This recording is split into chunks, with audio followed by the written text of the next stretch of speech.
নমস্কার। আমরা আবার এসে গেছি গোল টেবিল ফুটবলের বৈঠকি আড্ডায়। আমি তথাগত, আমার সাথে আছে দেবজয় দা। আমরা একটা নতুন সিরিজ শুরু করতে চলেছি। এখানে আমরা মূলত বাংলার যে তিন প্রধান, মানে মোহনবাগান, ইস্ট বেঙ্গল এবং মোহামেডান স্পোর্টিং ক্লাব, এদের নিয়ে আলোচনা করব। এবং প্রত্যেক সপ্তাহে এরা কি করছে আইএসএল এ এবং আই লিগে, সেই তাদের এই রণনীতি, এটা আপনাদের সাথে আমরা তুলে ধরবো আজকের প্রথম এপিসোডে। প্রথমে আমরা দেবজয়দা একটু মোহনবাগানকে নিয়ে কথা বলি, কারণ মোহনবাগান তো কালকেই খেললো, এফসি গোয়ার সাথে খেললো। এফসি গোয়া বেশ অনেকদিন ধরেই বোধহয় অপরাজিত ছিল। হ্যাঁ, এই সিজনে এফসি গোয়া এর আগে হারেনি। কালকে মোহনবাগানের 1-0 জয়টা ওভারঅল মোহনবাগান ব্রেকের আগে যদি আমরা দেখি তাহলে 3টে ম্যাচ পরপর হেরে গেছিল। চ্যাম্পিয়নশিপের দৌড় থেকে তারা ফর ব্রিফ মোমেন্ট মনে হচ্ছিল ছিটকে গেছে, কিন্তু কলকাতা ডার্বিতে ড্র, তারপরে পরপর 2টো ম্যাচ জয় কিন্তু ওদেরকে আবার চ্যাম্পিয়নশিপের দৌড়ে এনে দিল। আর কালকের ম্যাচের জয়ের 3 পয়েন্ট, আর মোহনবাগান এরপরে খেলবে নর্থ ইস্ট ইউনাইটেডের সাথে। সেই ম্যাচে যদি মোহনবাগান 3 পয়েন্ট নিতে পারে তাহলে কিন্তু তারা ভীষণভাবে আবার শিল্ড জেতার ব্যাপারে দাবি জানাবে। হ্যাঁ, কারণ বাকিটা তো বোধহয় প্লে অফের মতো করে ফাইনালটা হয়। হ্যাঁ হ্যাঁ, সেটাই সেটাতে তো 6টা টিম কোয়ালিফাই করবে, তারপরে আইএসএল কাপ কারা পাবে সেটা এখনই বলা সম্ভব হচ্ছে না।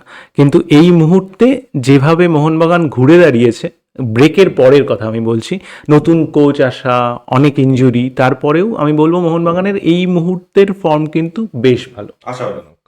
কেমন খেলা কেমন দেখলে তুমি? কারণ আমি যে খেলাটা দেখলাম, যতক্ষণ দেখছিলাম খেলাটা বেশ একটা তুল্যমূল্য খেলা হচ্ছিল। এমন না যে দুজনেই প্রচুর চান্স পেয়েছে, ইকুয়াল অ্যামাউন্ট অফ চান্স পেয়েছে দুজনেই। সেই অর্থে গোলটা তো একটা গোলকিপারের ভুল থেকেই এলো নাকি?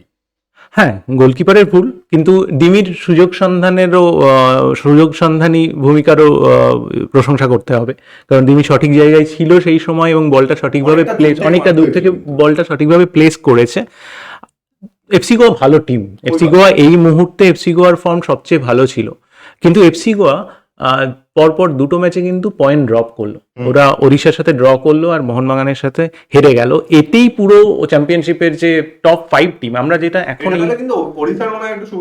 ওড়িশার সুবিধা হলো, তুমি যদি দেখো এই মুহূর্তে পুরো লিগ টেবিলটাকে আমরা দুভাগে ভাগ করতে পারি। সেটা হচ্ছে প্রথমে ওপরের দিকে যে টপ 5 টিম রয়েছে, Odisha FC, FC Goa, Mohun Bagan, Kerala Blasters আর মুম্বাই সিটি এফসি। এই 5 জনের যে কেউ শিল্ড জিততে পারে। কেরালা ব্লাস্টার্স একটু পিছিয়ে গেল, ওদের অনেকগুলো ইনজুরি এবং ব্রেকের পরে ওদের পরপর ওরা হেরেছে। মুম্বাই স্ট্রাগল করছিল, কিন্তু মুম্বাই আবার দেখলাম অ্যাওয়ে ম্যাচ ইস্ট বেঙ্গলের সাথে জিতে তারা আবার একটু মোমেন্টাম, আমরা ওখানে ওরা মোমেন্টাম একটু ফিরে পাওয়ার চেষ্টা করছে। আর এফসি গোয়া একটা ম্যাচেই হেরেছে সিজনে, এখনই কোনো রকম তাদের ব্যাপারে মানে তারা পিছিয়ে পড়লো বা এগিয়ে গেল সেই রকম কোনো কমেন্ট আমি করছি না। ওড়িশা এফসিকে খুব স্ট্রং দেখাচ্ছে, কারণ ওড়িশা এফসি ঠিক সময়ে পিক করেছে এবং ওদের ফর্মও যথেষ্ট ভালো। এবার দেখা যাক কালকের ম্যাচ, তুমি যে প্রশ্নটা করছিলে, যে কালকের ম্যাচে আমরা যদি মোহনবাগানের দিক থেকে দেখি তাহলে কিছু প্লেয়ার কিন্তু খুব ভালো খেলেছে। আমি প্রথমেই নাম নেব বাঙালি ছেলে দীপেন্দুর, বাচ্চা ছেলে, সুযোগ পেয়েছে, রিলায়েন্স ফাউন্ডেশন থেকে উঠে এসেছে। এবং সবচেয়ে বড় ব্যাপার, হাবাস কোনো মেকশিফট প্ল্যান না করে, যেমন সায়ন খেলছে ইস্ট বেঙ্গলে, সায়ন সুযোগ পাচ্ছে প্রতিদিন, আমরা এরকম আরো অনেক সায়নের মতো ছেলেদের দেখতে পাই। দীপেন্দুও সেরকম হাবাস কোনো মেকশিফট প্ল্যান না করে অন্য কোনো প্লেয়ারকে সিভিতে না খেলিয়ে দীপেন্দুকে সিভিতে খেলিয়েছে। এগেনস্টে কিন্তু নোয়ার মতো প্লেয়ার ছিল, সেখানে দীপেন্দুর পারফরমেন্স কালকে যথেষ্ট ভালো। জনি কাউকো খুব ভালো খেলেছে। জনি কাউকো হচ্ছে হাওয়াসের সিস্টেমের প্লেয়ার। জনি কাউকোর ইনক্লুশনটা কিন্তু হাওয়াসকে অনেক শান্তি দেবে এবং জনি কাউকো ভালো খেলেছে। আর যদি বলো দিমি তো অসাধারণ, দিমি ক্রমশ না মোহনবাগানের ক্লাচ প্লেয়ার হয়ে যাচ্ছে। যখনই দেখছি আমরা মোহনবাগান হারছে বা ফিরে আসতে হচ্ছে, দিমি কিন্তু স্কোর করে দিচ্ছে। ফলে মোহনবাগানের জন্য দিমির এই ফর্মটা বেশ আশাব্যঞ্জক, কিন্তু আবার সাদিকু আর কামিংসের ওই জায়গাটাতে দুর্বলতা রয়েই গেছে। সাদিকুকেও আমরা দেখলাম না খুব ভালো খেলতে। আমার যেটা মনে হচ্ছে হাওয়াস কিন্তু এদের দুজনকেই ঘুরিয়ে ফিরিয়ে খেলাতে চাইছে। তুমি যদি লাস্ট 3টে ম্যাচ দেখো তাহলে এরা দুজনেই মানে অল্টারনেট করে খেলছে। ফলে আমরা বলতে পারছি না কে পরের ম্যাচে স্টার্টিং 11-এ স্টার্ট করবে, এরকম কোনো কমেন্ট করা যাচ্ছে না। এর বাদ দিয়ে আনোয়ার আলী ফিরে এলে মোহনবাগান যদি পরপর কয়েকটা ম্যাচ জেতে, তাহলে আমি বলবো আনোয়ার আলী তো বোধহয় প্র্যাকটিসে ফিরলো। হ্যাঁ, আনোয়ার আলী প্র্যাকটিসে ফিরলো। আনোয়ার আলী পরের ম্যাচে না হলেও তারপরের ম্যাচে হয়তো ফিরে আসবে। আচ্ছা, তো মোহনবাগানের পরের ম্যাচ কার সাথে? মোহনবাগানের পরের ম্যাচ নর্থ ইস্টের সাথে। মোহনবাগানের পরের ম্যাচ নর্থ ইস্টের সাথে 17 তারিখ ঘরের মাঠে। আচ্ছা, আর নর্থ ইস্টের পারফরমেন্স লেটলি ভালো, কিন্তু আশা করা যায় মোহনবাগান এই ম্যাচটা বের করতে পারবে। যদি বের করতে পারে তাহলে মোহনবাগানের জন্য যেটা সেটা মোহনবাগানের তাহলে যথেষ্ট ভালো। মানে সামনে যে কটা ম্যাচ আছে তার মধ্যে সব থেকে কঠিন ম্যাচ তুমি কোনটা দেখছো? মোহনবাগানে যদি আমি সামনের ম্যাচগুলো দেখি তাহলে নর্থ ইস্টের পরে ওড়িশার সাথে। ওড়িশার সাথে ম্যাচ, এবং ওটা কি away না? সেটা অ্যাওয়ে ম্যাচ। ওটা তাহলে একটা ওই ম্যাচটা, হ্যাঁ মানে ওই ম্যাচটা সব এই টপ 5 যে টিমগুলো বললাম সবার জন্য খুব ক্রুশিয়াল। যেমন এফসি গোয়া ভার্সেস ওড়িশার ম্যাচটা কিন্তু বাকি তিনটে টিমই চাইছিল ড্র হোক, এবং ড্রই হয়েছে। বাকি তিনটে টিম কিন্তু ওই ওড়িশা ভার্সেস কলকাতার মোহনবাগানের ম্যাচটাও কিন্তু তাই চাইবে। এবার দেখা যায়, ওটা খুব ক্রুশিয়াল ম্যাচ হতে চলেছে। তবে আমরা ওটা আবার পরের সপ্তাহে আলোচনা করবো ওই ম্যাচ নিয়ে। কিন্তু নেক্সট ম্যাচের যেটা নর্থ ইস্টের সাথে, নর্থ ইস্টের একটা খুব ভালো ব্যাপার, ওদের রিসেন্ট পারফরমেন্স ভালো। ওরা ইস্ট বেঙ্গলের সাথে জিতলো। ব্রেকের পরে টিমটাকে আরেকটু গোছানো লাগছে। তুল্যমূল্য লড়াই হবে, কিন্তু খাতায় কলমে আমি বলবো মোহনবাগান এই ম্যাচে এগিয়ে রয়েছে। একটু আগে আপনারা ক্যামেরার পিছন থেকে যে আওয়াজটা শুনতে পেলেন সেটা আমাদেরই সহকর্মী, আমাদের বন্ধু। পডকাস্টে আপনারা বৈঠকে আপনারা তাকে দেখতেই পান, সেটা গৌরবের আওয়াজ। গলার গৌরব আজকে আমি জানি না কেন ক্যামেরার সামনে আসতে চাই, লজ্জা পাচ্ছে। কিছু একটা লজ্জা আছে, আমার মনে হয় কোনো একটা ব্যক্তিগত সমস্যা চলছে। তো গৌরবের টিমকে নিয়ে তাহলে একটু আলোচনা করা যাক। ইস্ট বেঙ্গল, দেবজয়দা, ইস্ট বেঙ্গল সুপার কাপ জিতলো, ওড়িশা থেকে ফিরে এলো, কিন্তু আইএসএল এর আগে, আইএসএল বন্ধ হয়ে যাওয়ার আগে ওরা ম্যাচের পর ম্যাচ ড্র করছিল। শুরু হওয়ার পরেও নতুন করে আর কি, সেকেন্ড পার্টটা শুরু হওয়ার পরেও বড় ম্যাচ ড্র হলো মোহনবাগানের সাথে। তারপরে পরপর দুটো হার, এবং শেষ যে ম্যাচটা মুম্বাই এফসির সাথে যে হারটা, সেটাতে কিন্তু ইস্ট বেঙ্গলের খেলা মোটেই খুব একটা আশাব্যঞ্জক নয়। কি মনে হচ্ছে তোমার যে এই যে কুয়াদ্রাদের যে ভোগাল টনিক, যেটার জোরে নাকি ইস্ট বেঙ্গল এই সুপার কাপটা জিতে ফেলেছিল, সেই ভোগাল টনিকের যে এফেক্টিভনেস সেটা কি একটু একটু করে কমছে? না, আমার মনে হয় ওয়েস্ট বেঙ্গল এই মুহূর্তে অনেকগুলো সমস্যার মধ্যে দিয়ে যাচ্ছে। সাউল ক্রেসপোর না থাকাটা একটা বড় কারণ। বোরহার চলে যাওয়াটাও আমি বলবো একটা বড় কারণ এখনও বোরহার জায়গায় কে খেলবে সেটা ঠিক হয়নি। ক্লিটন ছিল না এবারে, মাঝমাঠটা প্রায় পুরোটাই। হ্যাঁ, তার বদলে যে নতুন স্ট্রাইকার খেললো সেও এখনো আমার মনে হয়নি পুরোপুরি ম্যাচ ফিট। আরেকটা ব্যাড নিউজ ইস্টবেঙ্গলের জন্য যেটা আজকে এসেছে, সেটা হচ্ছে পার্ডো ইনজুরির কারণে পুরো মরশুম মাঠের বাইরে, এবং তাকে রিলিজ করে দেওয়া হয়েছে। কিন্তু একজন সার্বিয়ান একজন ডিফেন্ডার, তার জায়গায় একজন সার্বিয়ান নিয়ে এসেছে। সাইপ্রাসের কোন একটা ক্লাবে খেলছিলেন তিনি। এবারে তার কিন্তু সময় লাগবে, মানে সে তো এসেই প্রথম দিন থেকেই পার্ডোর মতো বা হিজাজি মাহেরের মতো পারফর্ম, ইভেন হিজাজি মাহেরেরও প্রথম কয়েকটি ম্যাচ সময় লেগেছিল, তারপরে সে আজকে এরকম পারফরমেন্স দিচ্ছে। কিন্তু এই মুহূর্তে লিগের বটম হাফটা এমন পজিশনে রয়েছে, এখানে কিন্তু একটা দুটো ম্যাচ খুব ডিফিকাল্ট, খুব কমপ্লিকেটেড করে দেবে পুরো সিচুয়েশনকে। ইস্টবেঙ্গলের জন্য যেটা খারাপ খবর, পাঞ্জাব এফসি আর জামশেদপুর এফসি ম্যাচগুলো জিততে শুরু করেছে, যে জন্য ওই 6th পজিশনের দৌড়ে কিন্তু 5-6টা টিম একসাথে দৌড়চ্ছে। তুমি যদি দেখো নর্থ ইস্টের সাথে চেন্নাই এফসির পয়েন্টের ফারাক মাত্র 4 পয়েন্টের। এই ফারাকটা, আর ম্যাচ এখনো সবারই মোটামুটি ধরে নাও 8টা-9টা করে ম্যাচ বাকি, 13-14টা করে সবাই ম্যাচ খেলেছে। ফলে এই গ্যাপটা কিন্তু আরো বেড়ে যাবে যদি এই মুহূর্তে ম্যাচ হেরে যায়। ইস্টবেঙ্গলের পরের ম্যাচ তো বোধহয় হায়দ্রাবাদ, ইস্টবেঙ্গলের হায়দ্রাবাদের জন্য, যেটা ইস্টবেঙ্গলের জন্য একটা পজিটিভ ব্যাপার, কারণ এই মুহূর্তে হায়দ্রাবাদকে সবাই চাইছে হারাতে। হায়দ্রাবাদের সঙ্গে একটা পয়েন্ট হারানো মানেই কিন্তু সে এই দৌড় থেকে বেরিয়ে যাবে।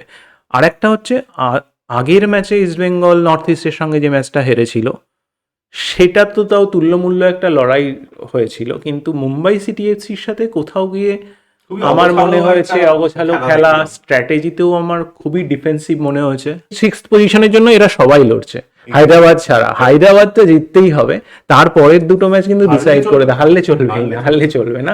পরের দুটো ম্যাচ ডিসাইড করে দেবে কে কোথায় থাকবে। এইখানে পয়েন্টের গ্যাপ যদি একটু বেড়ে যায় 6th পজিশন থেকে, তারা ক্রমশ দূরে চলে যাবে।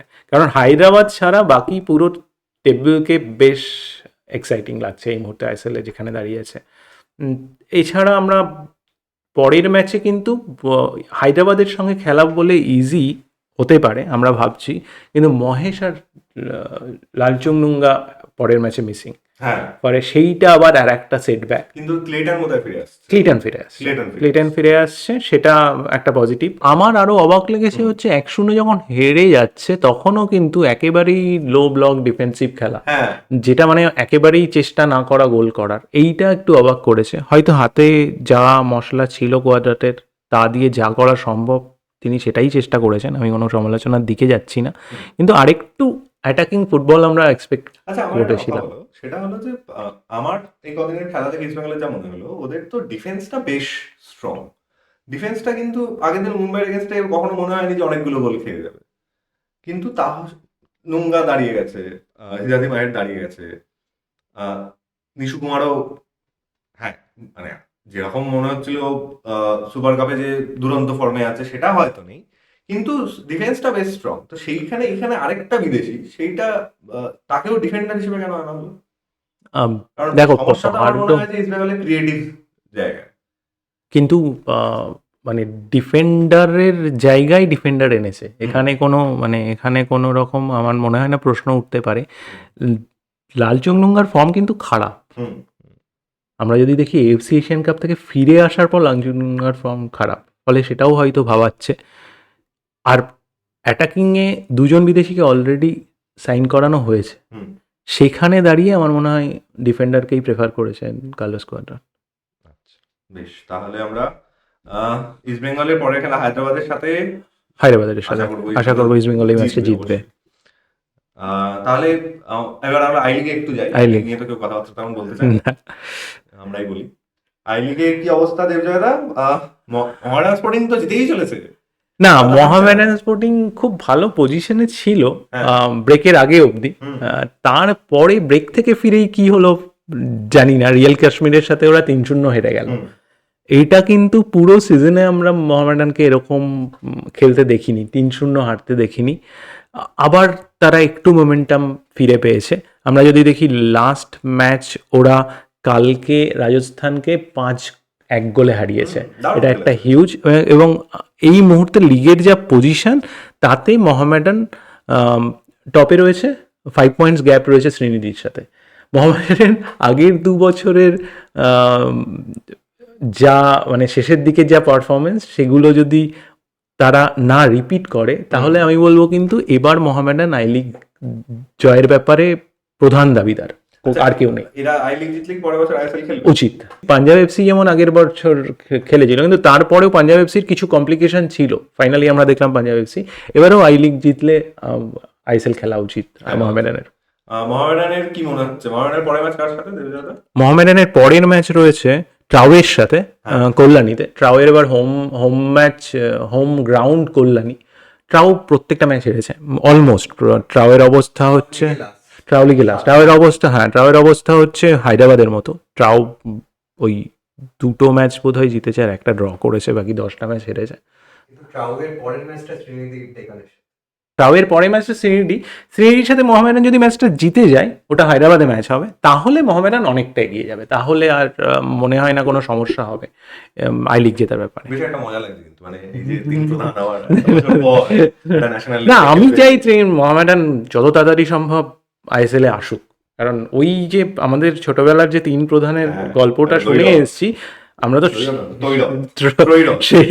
সেইটা তো আমরা দেখতে পাচ্ছি না, আর আজকের জেনারেশন সেটা দেখতে পাচ্ছে না। কিন্তু মোহামেডানের হ্যাঁ এক্সাইটিং ব্যাপার। আর আমার সবসময় মনে হয় মোহামেডানের কিন্তু একটা হিউজ ফ্যান বেস রয়েছে, ঠিক আছে? মানে ফলে ওই সল্টলেক স্টেডিয়ামে মোহনবাগান বনাম মোহামেডান বা মোহামেডান বনাম ইস্ট বেঙ্গলের ম্যাচে একটা হই একটা ব্যাপার হবে। ফলে আমি মানে প্রবলভাবে সাপোর্ট করছি মোহামেডানকে আই লিগে এবার, যত তাড়াতাড়ি সম্ভব ওদেরকে নিয়ে আসা যায় আইএসএল এ।